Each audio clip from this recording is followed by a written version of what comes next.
പ്രിയപ്പെട്ടവരെ, ഒരു കാക്ക വളരെ സന്തോഷത്തോടെ ഒരു കാട്ടിൽ താമസിച്ചിരുന്നു. ഒരു ദിവസം അവനൊരു അരയന്നത്തെ കണ്ടു. ഓ, അരയന്നം എന്തു വെളുപ്പാണ്! ഞാനാണെങ്കിൽ കറുപ്പ്. ഈ അരയന്നമാകും ലോകത്തിലെ ഏറ്റവും സന്തോഷമുള്ള പക്ഷി. കാക്ക അരയന്നത്തോട് ഇക്കാര്യം പറഞ്ഞു. അപ്പോൾ അരയന്നം പറഞ്ഞു, ഞാനും അങ്ങനെയാണ് വിചാരിച്ചിരുന്നത്.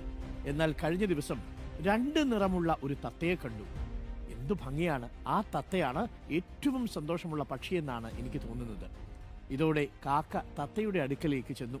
തത്ത പറഞ്ഞു, ഒരു മയിലിനെ കാണുന്നതുവരെ ഞാൻ സന്തോഷമായി ജീവിച്ചിരുന്നു. പക്ഷെ എനിക്ക് 2 നിറങ്ങളേ ഉള്ളൂ. മയിലിന് പല നിറങ്ങളുണ്ട്. കാക്ക ഉടനെ മയിലിനെ കാണാൻ മൃഗശാലയിലേക്ക് പോയി. അവിടെ മയിലിനെ കാണാൻ ഒട്ടേറെ പേർ എത്തിയിരുന്നു.